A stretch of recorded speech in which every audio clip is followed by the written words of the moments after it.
अह, तो मैं बता रहा था आपको, क्या बता रहा था लास्ट में? सर नीरव मोदी के बारे में वो। हाँ, तो अब क्या इंडिया है, और America right, sir lecture screen पे नहीं है सर। ठीक है ठीक है ठीक है। तो अब क्या है कि इंडिया और पाकिस्तान, या for the sake of example we were talking about the England.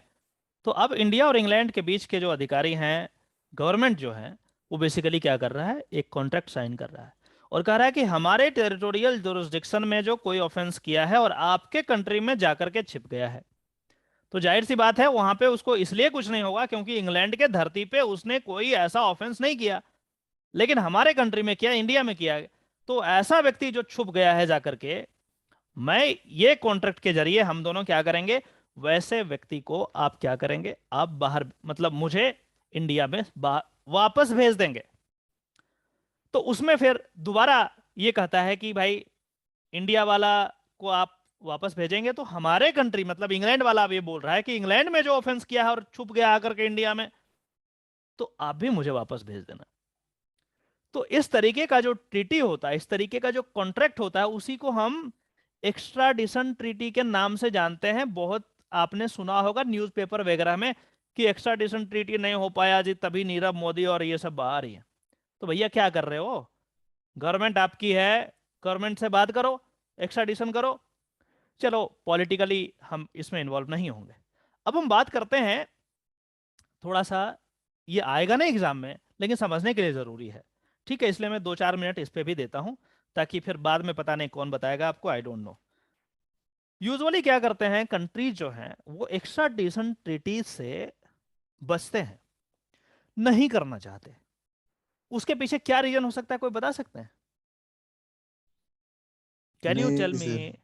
कोई और बता सकता है? सर जैसे अगर उसको डेथ सेंटेंस हुआ उसके ऑफेंस के लिए, हम्म तो अगर वो जैसे कंट्री दूसरे पेरेंट हम्म कंट्री को दे देती है, तो उसके हाँ, डेथ की जो जिम्मेवारी होगी वो उसी कंट्री, पर्टिकुलर कंट्री की होगी जिसने भेजा है वापस। अच्छा, तो कोई कंट्री अपने पे डेथ का वो चार्ज नहीं लेना चाहता, इसलिए शायद। ठीक है ठीक है, सर और सर मैं बताएं, और बताना सर बताएं। चाहूंगा मे सर। भी सर। भाई एक एक करके सर बताओ, मे मछली भी बाजार मत बताओ यार, एक एक मिनट एक करके बताओ ना, मैं टाइम दे रहा हूँ ना, डोंट वरी, टाइम दे रहा हूँ, कहीं नहीं भाग रहा, बताओ।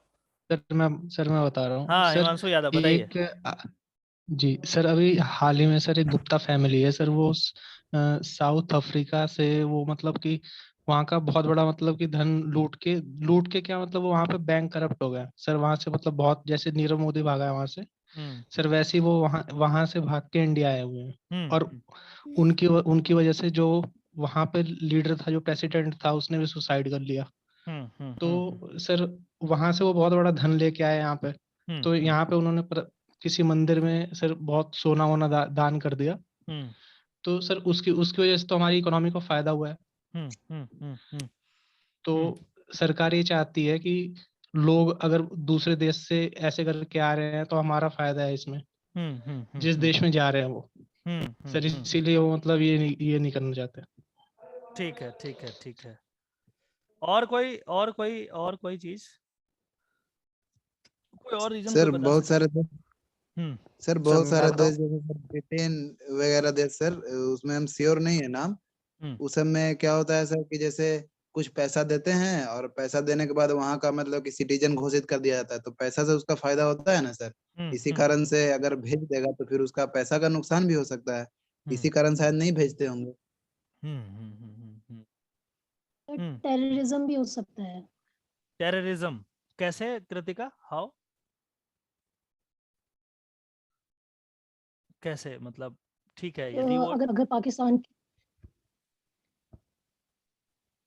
आपकी आवाज कट गई है, नहीं आ रही है, आई डोंट नो। जैसे कोई आतंकवादी हमारे यहाँ पर हमारे इंडिया में घुस जाता है, हाँ, और अगर हम उसको मतलब गिरफ्तार कर लेते हैं, तो फिर पाकिस्तान बोलेगा कि इसको छोड़ दो क्योंकि ये हमारे यहाँ का सिटीजन है। लेकिन इंडिया को पता है कि ये तो आतंकवादी है ना, तो अगर चलो उसको ठीक है छोड़ देंगे तो ठीक ठीक सबका है बुरा होगा। ठीक ठीक है ठीक है ठीक है।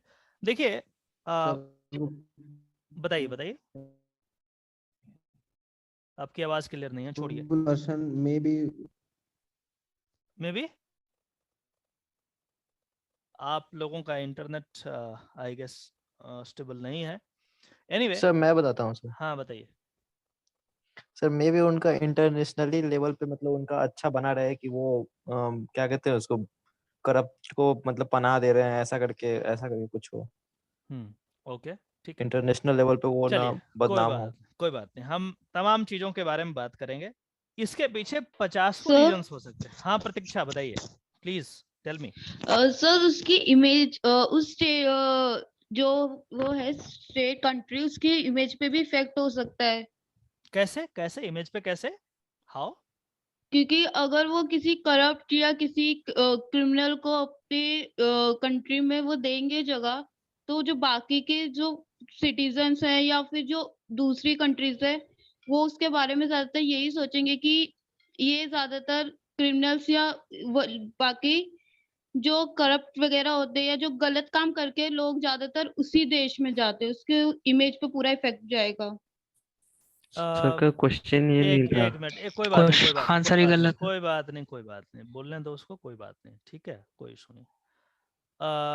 दो बात, ये जो प्रतीक्षा इन्होंने बोला, दो चीज यहाँ पे है। मैंने क्वेश्चन कुछ और पूछा था, शायद ये इंटरप्रेट उसको नहीं ढंग से कर पाई। दूसरी बात ये कि जब आप कह रही हैं कि कोई व्यक्ति इंडिया में कोई क्राइम किया है और उसके बाद भाग करके वो इंग्लैंड चला गया है, तो क्या इंग्लैंड सरकार के लिए क्या वो एक ऑफेंडर है क्या? Not at all. वो इंग्लैंड सरकार के लिए ऑफेंडर नहीं है। उन्होंने कोई ऑफेंस नहीं किया उनके धरती पे। ऑफेंडर तभी होगा जब हमारे टेरिटोरियल जुरिस्डिक्शन में हमारे लॉज के अगेंस्ट जा करके कोई व्यक्ति कुछ करे। क्या नीरव मोदी वहां जा करके इंग्लैंड के जो जितने भी लॉज हैं, क्या उसके अगेंस्ट कुछ किया? क्या आंसर इज बिग नो। नहीं, तो फिर वो उसको क्यों प्रोसिक्यूट करेगा? व्हाई? एनीवे, अब इसको छोड़िए, शायद आपको आइडिया लग गया होगा, इसमें ज्यादा समय हम नहीं देने वाले हैं। एक बात, हाँ कवलिन, यू वर सेइंग समथिंग, हाँ बताइए। यस सर, एक्स्ट्राडिशन करने से इसलिए रिफ्यूज कर सकते हैं बिकॉज सामने वाला टू मेक श्योर कि जिस पर्सन को वापस भेज रहे हैं वहां पे उसका इनह्यूमन ट्रीटमेंट ना हो। राइट, ठीक है, ठीक है। अब हम इसको क्वेश्चन को थोड़ा सा हम चेंज करते हैं। कई बार आपने सुना होगा, कहीं पढ़ा नहीं होगा लेकिन सुना जरूर होगा, कि जब एक जज यदि डिसीजन देता है, किसी को डेथ पेनल्टी देता है, तो डेथ पेनल्टी देने के जस्ट बाद वो अपने कलम की नींव को तोड़ देता है। क्या सुना है ऐसा? यस सर, सुना है। यस सर, सुना है। मूवी में देखा हो। एक्चुअल प्रैक्टिस में भी ऐसा ही होता है। एक्चुअल प्रैक्टिस में भी ऐसा ही होता है। और जब जज साहब कलम की नींव तोड़ते हैं, तो आखिर क्यों तोड़ते हैं? इसके पीछे क्या रीजन हो सकता है? क्यों तोड़ते हैं, कोई बता सकते हैं? हाँ यस सर, मैं बता सर जज को पता होता है कि जो मैंने डिसीजन दे रखा है, अब इसमें मैं भी कोई संशोधन नहीं कर सकता हूँ, जो मैंने बोल दिया। नो सर, इसके पीछे रीजन सर ये है कि एक एक करके बताइए। सर जज साहब, तस्लीम Rao please speak up. Yes sir, जज साहब चाहते हैं कि ये मैंने जो किया मैं आगे ना करूं, क्योंकि सर वो चाहते हैं कि मेरी वजह से इस बंदे की जान चली गई सर, तो सर मैं इस निप को इसलिए तोड़ देते हैं कि आगे मुझसे ऐसा ना हो, ताकि सर वो इस तरह की बात है सर। और कोई बात, और कोई कुछ बोलना चाहते हैं इस पे? नहीं सर पेन की नींव तोड़ते, क्योंकि वो क्या कहते हैं कि जिस पेन से मैंने किसी को डेथ सेंटेंस दिया है, उसी पेन से मैं कोई और किसी को नहीं देना चाहता, उस पेन को यूज करके। ठीक है, ठीक है। इसके पीछे बहुत बड़ी फिलॉसफी है, और इसको समझने के लिए सबसे पहले जो नेचुरल जस्टिस का सिद्धांत है, जो लाइफ का सिद्धांत है, इसको समझने के लिए हम आपको क्लास 6 में, जब मैं 6 में भी नहीं, आई थिंक 3rd या 4th में था, मुझे याद है, मैंने कहानी पढ़ी थी उंगली माल, उंगली काट करके माला पहन लेता था। याद है किसी को? यस सर, जिसे गौतम बुद्ध ने चेंज किया था। जी सर, बहुत अच्छी बात है। ये लॉ है, लॉ तो समझ में आ जाएगा, पहले चीजों को समझिए। उंगली माल क्या करता था, बहुत खूंखार था और सबको मार करके उसका एक उंगली जो है काट करके माला पहन लेता था, और काउंट करता था कि कितने माला, उस माला में कितने उंगली हैं। इसीलिए उंगली माल डाकू या उसको जो है बोला जाता था। तो भाई जहां जाता था वहां मारना शुरू कर देता था। तो फिर भगवान बुद्ध जो है उसको चेंज करने का प्रयास किया, और एक दिन जो है उनसे मुलाकात हो गई उनकी। तो वो मारने के लिए दौड़ के आ रहा था। तो भगवान बुद्ध ने कहा कि ठीक है, आप बड़े जो है आराम से मुझे मारो, कोई दिक्कत नहीं, लेकिन मेरे कुछ प्रश्न है वो पूरा कर दो। तो बोला ठीक है, ये तुच्छ मानव क्या प्रश्न पूछेगा और क्या बोलेगा करने कर देंगे। बोला ठीक है बोलो। बोला कि उस पेड़ से जा करके एक टहनी जो है उसको तोड़ लाओ। बोला बस इतना, हाथ बढ़ाया, तोड़ के ले आया। और उसके बाद जो है फिर कहा कि एक और काम बच गया, बस उसके बाद तुम जो है मार देना मुझे। बोला क्या है जल्दी बताओ। बोला कि जहां से तोड़े थे इसको वहीं पे जाकर के लगा दो। अब वो हक्का बक्का रह गया कि ये कैसे पॉसिबल है, तोड़ दिया तो फिर लगेगा कैसे।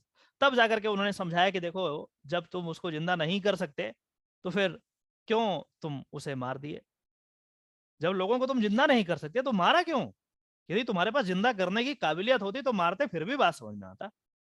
तब जाकर के उसको समझ में आया कि अच्छा ये ठीक वही बात जूरिस्प्रूडेंस में जब हम लॉ के नजर में पढ़ते हैं तो अलग डिफिनेशंस होंगे, अलग उसका कैलकुलेटेड वर्ड मीनिंग अलग होगा, उसका अलग तरीके से लिखा जरूर गया होगा, इंग्लिश में लिखे होंगे, लेकिन कुल मिलाकर के उसका सार यही है कि जब हम किसी व्यक्ति को जिंदा नहीं कर सकते, लाइफ नहीं दे सकते, तो जज होता कौन है जिंदगी खत्म करने वाला।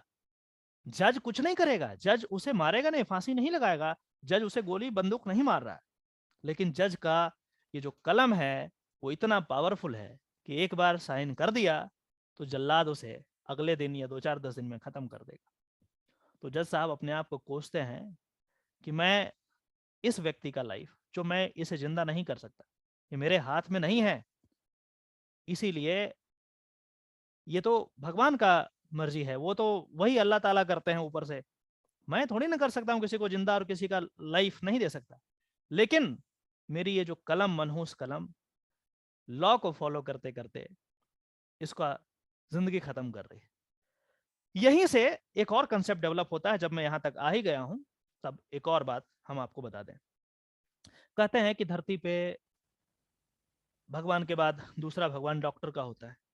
फिर भी बड़ा आश्चर्य, जब मैं स्टूडेंट हुआ करता था लॉ में, अभी भी हूं और आगे जिंदगी भर भी रहूंगा, तो मुझे बड़ा आश्चर्य होता था कि जब डॉक्टर को भगवान कहा जाता है तो जज को मिलॉर्ड क्यों कहा जाता है, डॉक्टर को क्यों नहीं बोलते। मैंने अपने टीचर से पूछ दिया कि क्या पंगा है, मुझे समझ में नहीं आ रहा।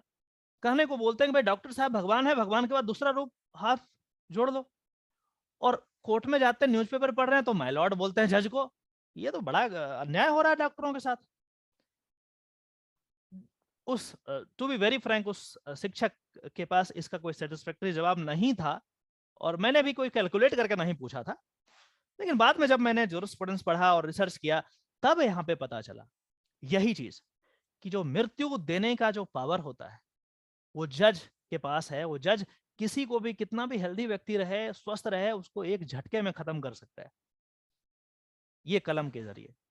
इसीलिए ये कंपेयर हम करते हैं कि भाई जिंदा करना या लाइफ देना तो भगवान के हाथ में, ठीक है। और वहीं से हम इक्वेट करते हैं उसको कि यहाँ इनके पास इतना पावर है कि आपकी जिंदगी को खत्म कर सकते हैं 1 मिनट में, वो भी कोई बंदूक, कोई गोली, कुछ भी नहीं, नथिंग, सिर्फ पेन से। इसीलिए एक कस्टम है, चला आ रहा है। न्याय जब होता है आपके साथ, जब होगा तब उसका जो फीलिंग है वो अभी नहीं फील कर सकते आप, वो तभी पता चलता है। इसलिए उनको इक्वेट करने लगे और फिर आगे वो प्रैक्टिस में चलता गया, हजारों साल यूज करना शुरू कर दिया इन्होंने। तो कुल मिलाकर के बात यही था कि जब हम पेन की नींव इसलिए तोड़ते हैं क्योंकि जज साहब भी चाहते हैं कि भाई जो मेरे बस में नहीं है इसको जिंदा करना और मेरे कलम के कारण इसकी डेथ हो रही है, मर जाएगा ये, तो फिर मतलब ऐसा निर्णय नहीं देना पड़े मुझे जिंदगी में कभी, ह्यूमन होकर के हम एक भगवान वाला काम कर रहे हैं। तो ये चीज के लिए वो नींव तोड़ते हैं ताकि वो दोबारा ये कलम का उपयोग उस तरीके का जजमेंट लिखने के लिए नहीं करें। खुद को कोसते भी हैं बहुत सारे जज, जो आप यदि बायोग्राफी वगैरह पढ़ोगे तो आपको पता चलेगा बहुत सारे जज जो देते हैं डेथ पेनल्टी बहुत डिप्रेशन में चले जाते हैं कि आज हमने क्या कर दिया, लॉ क्या करा दिया हमसे। लेकिन क्या कर सकते हैं, एट द एंड वो भी तो ह्यूमन बीइंग है, इस बात को भी समझना चाहिए। इसी कंसेप्ट को आगे जब हम बढ़ाते हैं, 1 मिनट रुक जाओ, 1 मिनट रुक जाओ, just hold down, just hold down. इसी कंसेप्ट को जब हम आगे बढ़ाते हैं और हम यहाँ पे एक्स्ट्रा डिशन ट्रीटी पे अप्लाई करते हैं तो स्टेट जो है उनका पहला जो रीजन है, स्टेट नहीं चाहता कि वैसा व्यक्ति जो हमारे पास आया है, हमारे देश में आया है, हमारे धरती पे आया है। वसुदैव कुटुंबकम का नाम वैसे संस्कृत में हम जपते रहते हैं, और दूसरे तरीके से आप क्या करो, एक्स्ट्राडिशन ट्रीटी कर लो किसी दूसरे कंट्री के साथ। That is contradiction. फिलॉसफी और लॉ में कंट्राडिक्शन हो रहा है। एक तरफ कर रहे हो सारे समाज, सारे देश दुनिया में सब हमारे अतिथि हैं जी, आइए पधारिए। वो व्यक्ति जो इंग्लैंड में कोई गलत काम किया है, कोई बहुत हीनस क्राइम कर दिया, वो आपके धरती पर आया है। एक तरफ आप करो वसुधैव कुटुंबकम, बहुत आइए देखिए एंजॉय कीजिए, और दूसरी तरफ आप यदि उसे वापस भेज दोगे तो उसकी सरकार उसे मार देगी वहां पे। तो किसके ऊपर जाएगा ये जो बोझ है, किसके ऊपर जाएगा? आपने एक निर्दोष व्यक्ति को, मैं निर्दोष इसलिए बोल रहा हूं क्योंकि वो आपके धरती पे कोई क्राइम नहीं किया, आपके लॉ को वायलेट ही नहीं किया, फिर भी आप उसे जबरदस्ती यदि भेजते हो वहां और उसकी सरकार उसे मार देती है, यदि वहां का जो न्यायालय है उसे मृत्यु दंड दे देता है, तो फिर ये जो रिस्पॉन्सिबिलिटी है वो किसके ऊपर है? किसको बोला जाएगा कि आप ही ने, तो आपने ही भेजा था, मतलब आप, you are responsible for that. तो कोई भी कंट्री, सबसे पहला रीजन यही है कि कोई भी कंट्री ऐसा करना नहीं चाहती। जब आप एक्स्ट्राडिशन ट्रीटी को देखेंगे, उसके फॉर्मेट को देखेंगे, एक दो कंट्री के एक्स्ट्राडिशन ट्रीटी को पढ़ेंगे, पढ़ना मत, टाइम वेस्टेज है, मैं एक संक्षेप में बता रहा हूं। उसमें बहुत सारे कंडीशंस आपको मिलेंगे। हो सकता है उसमें ऐसा भी कंडीशन मिले कि यदि मैं वापस भेजता भी हूं तो आप किसी भी सूरत में इस व्यक्ति को, चाहे कितना भी जघन्य अपराध क्यों नहीं किया हो, कितना भी हीनस क्राइम क्यों नहीं किया हो, आप मृत्यु दंड नहीं देंगे। ऐसा कंडीशंस रखते हैं। तो सबसे पहली बात तो यही है। अब ये तो एक्चुअल बात हुआ, लेकिन इसके पीछे अब जो है हम लोग आगे बढ़ चुके हैं, फिलॉसफी को साइड करके पॉलिटिकल हो चुके हैं। तो यहाँ पे बहुत सारे फैक्टर्स, जैसा कि इन्होंने बताया, मॉनेटरी टर्म में इनको फायदा होगा। मान के चलो कोई फ्यूजिटिव ऑफेंडर है जो इकोनॉमिक ऑफेंस, ये जो ईओ मैंने लिखा है, इकोनॉमिक ऑफेंस किया है, जो करोड़ों लाखों अरबों रुपया लेकर के भाग गया है, आपके कंट्री में आया है, आपके धरती पे कोई गलत काम नहीं किया, कोई ऑफेंस नहीं किया, आपके कंट्री में इतना पैसा लेकर के आया है, आपके कंट्री में ही यूज करेगा वो पैसा, इकोनॉमी आपके कंट्री की स्ट्रेंथन होगी। तो there is no plausible reason कि आप उसे एक्स्ट्राडिशन ट्रीटी में बाहर भेज दें। ये सब कारण है, कारण और भी हैं बहुत सारे, लेकिन आपके लेवल पे जो आपको जानना चाहिए, ये दो ही कारण मैं आपको यहाँ पे बता रहा हूँ।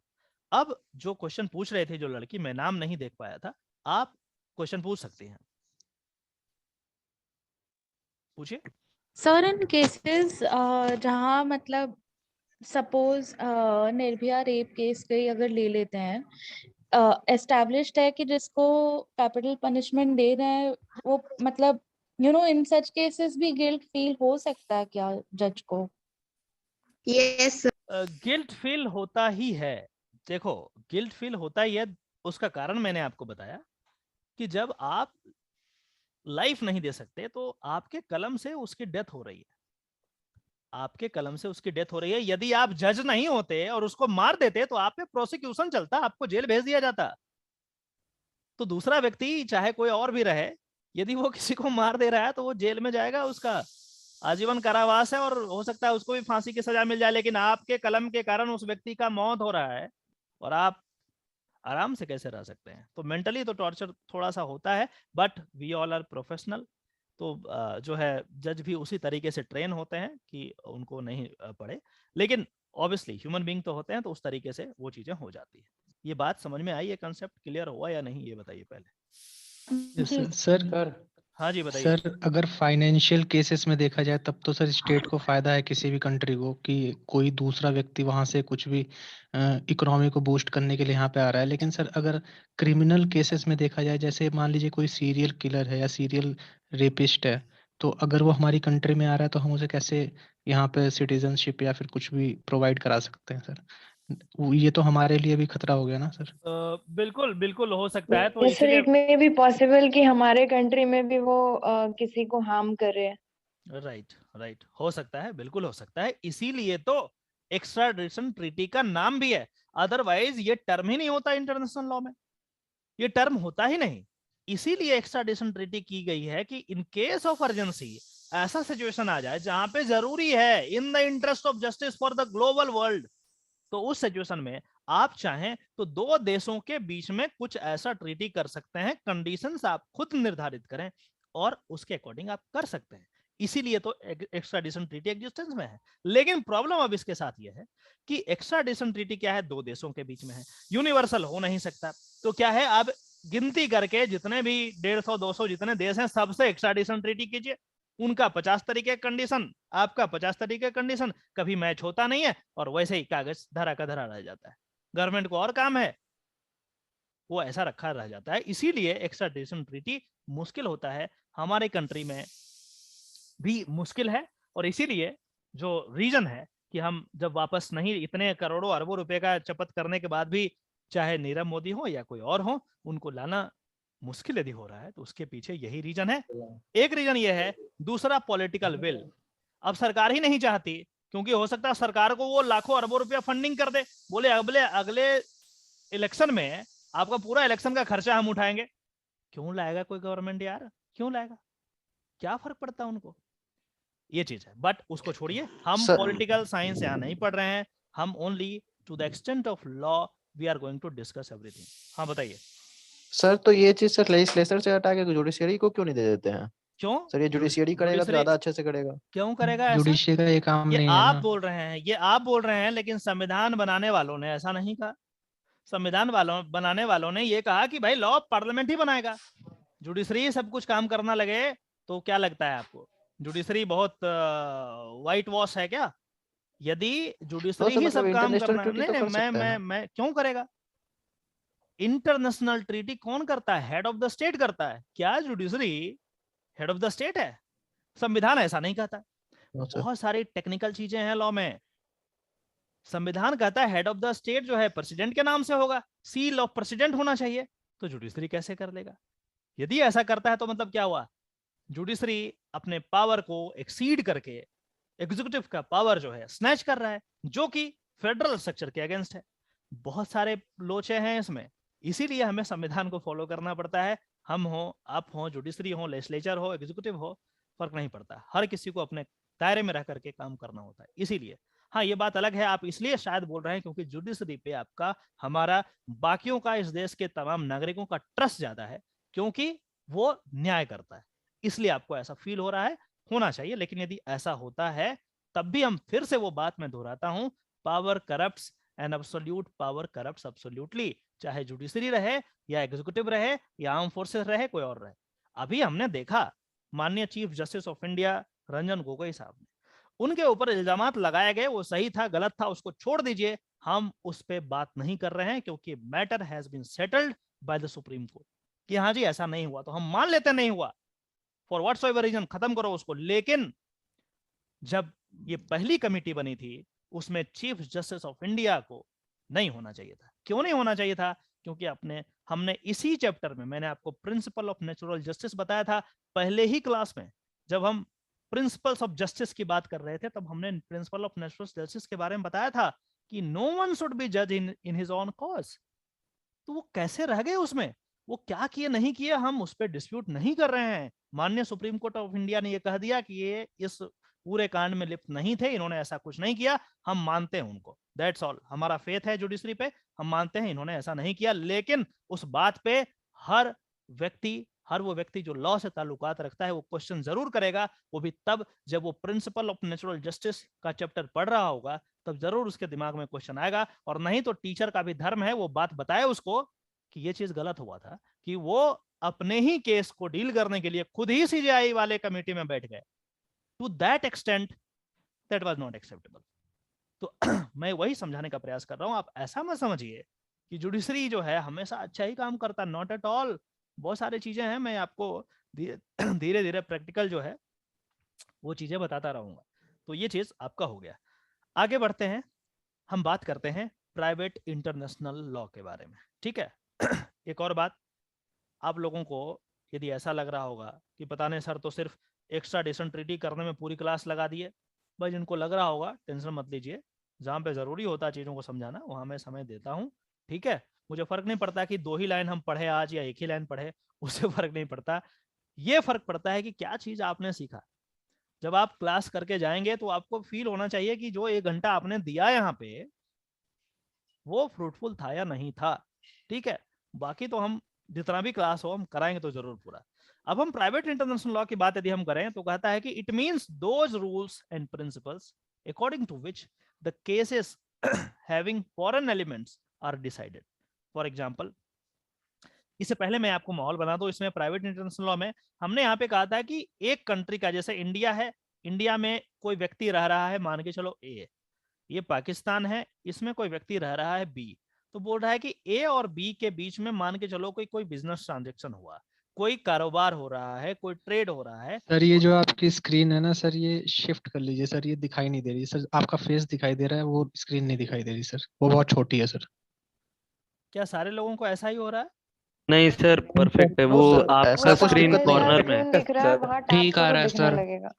वो जिसको लाइक जिस किसी को प्रॉब्लम हो रही है, आप जो सर का फोटो आ रहा है ना, उस पे आप अपना माउस का या कर्सर लेके फोटो जाओ, बंद कर वहाँ दूं पे मैं? सेकंड वीडियो ऑप्शन ऑफ कर दूं होगा। क्या? नहीं सर, नहीं सर, वीडियो सिर्फ हटा के इधर भी कर सकते हैं सर, चारों जो कोना बड़ी में स्क्रीन है उसको उस पर shift कर सकते हैं सर का फेस आ रहा है, और फेस क्या जो वीडियो ऑफ कर छोटी दूं स्क्रीन मैं? है ऑफ हाँ करूं तो जो वीडियो? छोटी स्क्रीन है ना नहीं वो सर, टच नहीं नहीं करो, नहीं, मेरे वीडियो पास ऑफ नहीं तो एक चाहिए ही सर। स्क्रीन छोटी है यार, स्क्रीन वो पे अपना टच करो। नहीं सर, करो यार, जहां सर वो बोले टच जिसका करो। प्रॉब्लम हो रहा है शेयर्ड उधर से ही होगा। सर आपका ठीक है, इनका थोड़ा ठीक है सर, सही गड़बड़ हो है। गया सर, स्लाइड कर सॉरी दो ना सर, उसको। सही हो गया चलो सर, ठीक सही है, हो गया, ठीक है, ठीक हो है। गया सर, हो गया सर, ठीक सॉरी है। सर। तो मैं कह रहा था कि इंडिया एक कंट्री है, उसका एक सिटीजन ए है, पाकिस्तान एक कंट्री है, उसका सिटीजन बी है। पहले मैंने बताया था जब हमने पब्लिक इंटरनेशनल लॉ की बात करी थी, ये जो PIL है, पब्लिक इंटरनेशनल लॉ, तब हमने बताया था कि इंडिया और पाकिस्तान के बीच में जो लगेगा, दो स्टेट के बीच में है, और इसको हम कहेंगे पब्लिक इंटरनेशनल लॉ। लेकिन अब हम कह रहे हैं कि जब हम प्राइवेट इंटरनेशनल लॉ की बात करते हैं तो इंडिया में रह रहा इंडिया का वह नागरिक जो ए है, पाकिस्तान में रह रहा वहां का नागरिक जो बी है, ये दोनों के बीच में जो लॉ अप्लाई होता है इंडिविजुअली, उसको हम कहेंगे प्राइवेट इंटरनेशनल लॉ। वो भी इंटरनेशनल है क्योंकि दो अलग अलग बाउंड्री दो अलग अलग देश में अप्लाई हो रहा है, लेकिन किसके बीच में हो रहा है? दो अलग अलग देश के वहां के नागरिकों के बीच में हो रहा है, इसीलिए अब हम कहेंगे इसको प्राइवेट इंटरनेशनल लॉ। अब जाकर के जो कुछ इंग्लिश में लिखा है इसको समझने का हम प्रयास करते हैं। देखिए क्या लिखा हुआ, कह रहा है कि it means those rules and principles according to which the cases having foreign elements are decided. For example, if a contract is entered into in India between an Indian and a Pakistan citizen, which is to be performed in Ceylon, then the rules and regulations on which the rights and liabilities of the parties would be determined is known as private international law. कुल मिलाकर के आपको समझना सिर्फ इतना है कि दो अलग अलग देशों में रहने वाला वहां के नागरिकों के बीच में परस्पर जो लॉज अप्लाई होते हैं इंडिविजुअली, उसको हम प्राइवेट इंटरनेशनल लॉ के नाम से जानते हैं। ज्यादातर मामलात इसमें ट्रांजैक्शंस के होते हैं, कॉन्ट्रैक्ट के होते हैं, कारोबार के होते हैं, ट्रेड के होते हैं, बिजनेस के होते हैं। तो ये चीज प्राइवेट इंटरनेशनल लॉ का अलग दायरा है। तो बेसिकली आप अभी इतना सीखिए कि इंटरनेशनल लॉ जो है, हिमांशु यादव अपना माइक ऑफ कर लें,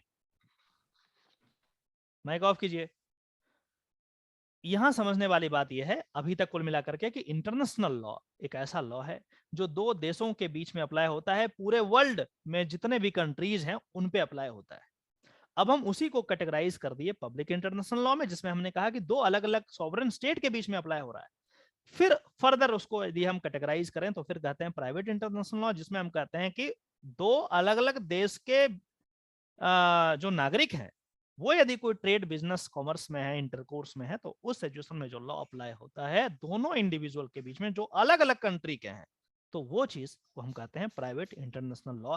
ये तो सिर्फ हेडिंग है, इसमें बहुत विस्तारित में लॉ दिया गया है जो कि आपको पढ़ना अभी के लिए पॉसिबल नहीं है और आपको पढ़ना भी नहीं चाहिए। जब आप लॉ पढ़ेंगे, LLB पढ़ेंगे, तब आप इस पे ट्राई कर सकते हैं। अब हम बात करते हैं कि देश विदेश तो हमने घूम लिया, एक्स्ट्राडिशन कर लिया, बहुत तरीके की बातें कर ली, क्यों होता है क्यों नहीं होता है, क्या परेशानी है क्या दिक्कत है, सारा चीज हमने समझ लिया। अब हम बात करते हैं म्यूनिसिपल लॉ या फिर नेशनल लॉ। अब हम अपने ही देश के लॉज के बारे में समझने का यहाँ पे एक प्रयास करते हैं।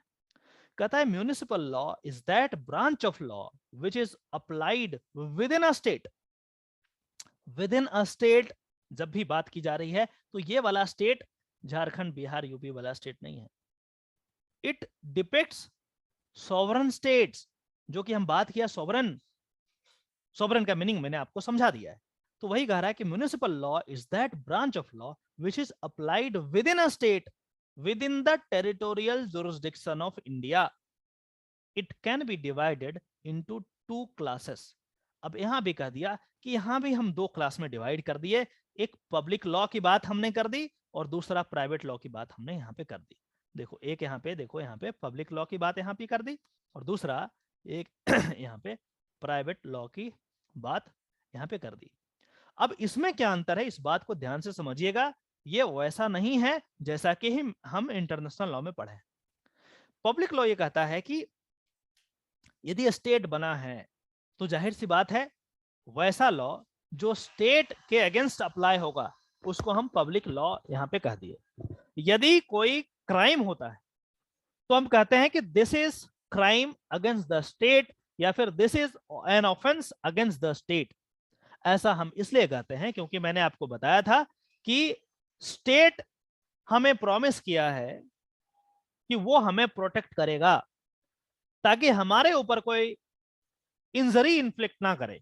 कोई बंदा बाहर से आकर के हमारे घर से चोरी करके ना चला जाए, हमारे घर में आकर के मर्डर ना कर दे, रेप ना कर दे। इसलिए क्या करता है स्टेट, ये जिम्मेदारी लेती है कि हम सुरक्षा आपको प्रोवाइड करेंगे। ठीक है, तो ये चीज कहता है कि वैसा लॉ जो इसको ब्रीच करता है, वैसा कोई ऑफेंस हो गया जो आप स्टेट के अगेंस्ट करते हैं। स्टेट ने बोला था, प्रॉमिस किया था कि आपको सुरक्षा देंगे और कोई व्यक्ति आकर के आपके घर से चोरी कर दिया, मतलब क्या हुआ, वो सिर्फ आपके अगेंस्ट नहीं किया है, वो तो स्टेट के अगेंस्ट भी कर दिया, क्योंकि स्टेट की जिम्मेदारी थी आपको प्रोटेक्ट करने की। स्टेट ने बोला था कि हम सारे लोगों को प्रोटेक्ट करेंगे। किस लिए बोला था, तब हम जाएंगे सोशल कॉन्ट्रैक्ट थ्योरी में, जिसमें हमने कहा था कि हमने अपने राइट टू रिटेलिएशन को वापस दे दिया उनको। पहले क्या होता था कि एक तमाचा ए ने बी को मारा तो जस्टिस बोलता, जस्टिस सर्व तभी होता था जब बी ने भी एक तमाचा उसको खींच दिया, मतलब ठीक है इक्वल हो गया तब। लेकिन फिर जब चीजें और बढ़ते चली गई, ए ने बी का मर्डर किया, बी ने फिर उसके फैमिली वाले का कर दिया, उसने उसके फैमिली वाले से कर दिया, फिर ये एक रिपल इफेक्ट क्रिएट हो जाता था।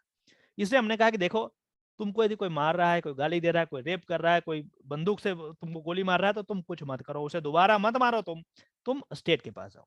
स्टेट जिम्मेदारी लिया कि तुम उसे मारना मत, रिटेलिएट मत करना, मुझे बताना, मैं उस पर कार्रवाई करूंगा। इसीलिए आज भी कोई मर्डर करता है, कोई चोरी करता है, कोई रेप करता है, तो आप ऐसा नहीं कि उसके घर में जाके दूसरे वाले को रेप कर देते हैं या उसके घर में जाके दूसरे वाले किसी को मार देते हैं, जी जस्टिस खत्म, नहीं, ऐसा नहीं करते हम। हम क्या करते हैं, स्टेट के पास जाते हैं, पुलिस के पास जाते हैं, नियरेस्ट थाना में जाते हैं और रिपोर्ट दर्ज कराते हैं ताकि स्टेट उस पर एक्शन ले ले। क्यों ले ले, क्योंकि स्टेट ने तो प्रॉमिस करा था तुम्हें प्रोटेक्ट करेंगे तो कौन लेगा। इसीलिए यहाँ पे हम कहते हैं कि वैसा ऑफेंस जो क्रिमिनल इन नेचर है, that are offences against the state, state के अगेंस्ट है। और स्टेट क्या है वो मैंने आपको सॉवरेन स्टेट के बारे में समझाया है, जो काफी पावरफुल है, इतने सारे रिसोर्सेस हैं, इतने सारे ऑफिसर्स हैं इसके, इतने सारी आर्मी है, पुलिस है, 50 तरीके की चीजें। तो ये चीज आपको यहां से समझ में आती है।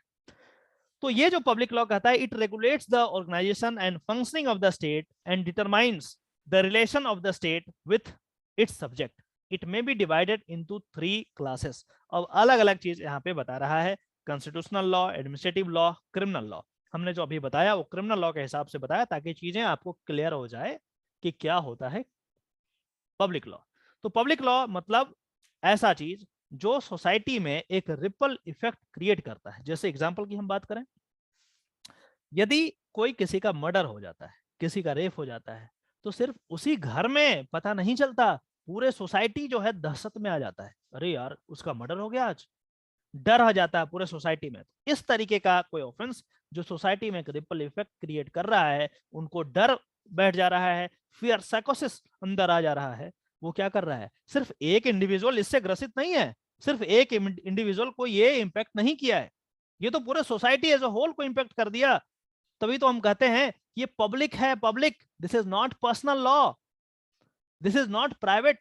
आप किसी का मर्डर करो तो पूरा उस समाज में जितने लोग हैं, पूरा कंट्री में जितने लोग हैं दहशत में आ जाते हैं। निर्भया कांड हुआ, दिल्ली में रेप हुआ एक लड़की का, पूरा देश नहीं पूरा विश्व आ गया हरकत में कि कैसे हो सकता है ऐसा इनह्यूमन चीज। तो इस तरीके की जो चीजें है उसको हम पब्लिक लॉ में कहते हैं। और इसमें हम criminal law, administrative law, constitutional law को यहाँ पे रखा है। चीजें और भी है लेकिन यहाँ पे मोटा मोटी इस तरीके की चीजों को रखा है। कॉन्स्टिट्यूशनल लॉ हर किसी पे अप्लाई होता है। एडमिनिस्ट्रेटिव लॉ वो एडमिनिस्ट्रेशन करने वाले वो हर ऑफिसर पे अप्लाई होता है जिनका काम एडमिनिस्ट्रेशन करना है। तो ये चीज यहाँ पे आपको क्लियर हो गया है। अब मैं ज्यादा आज नहीं करूंगा, कल मेरा एक इंपॉर्टेंट मैटर है कोर्ट में, तो मैं उसके लिए प्रिपेयर करूंगा। बाकी की जो क्लास है वो आपको अगले वो बता दिया जाएगा आपको हेल्पलाइन नंबर के द्वारा, ठीक है। एक बात बताएं, आपको इंटरेस्ट आ रहा है, पढ़ने में मजा आ रहा है या नहीं आ रहा है, एक बार कंफर्म करें। सर यस सर, मजा आया सर, बहुत यस सर, मजा तो आ रहा है। मजा आ रहा है, बहुत अच्छी बात है, very yes good. Sir. Sir आज का क्लास बहुत बेहतर था। अच्छा बेहतर था, पहले वाला खराब था क्या? नहीं मतलब आज का क्लास इंटरेस्टिंग था सर। चलो ठीक है, सर इंटरेक्शन होता है तो सर, अच्छा लगता है सर। सर क्लास अपलोड कर देना सर प्लीज। कर देंगे, डोंट वरी, डोंट वरी। चलो ठीक है, all the best, take care, all the best. Okay sir, thank you sir. Thank you sir. Thank you sir.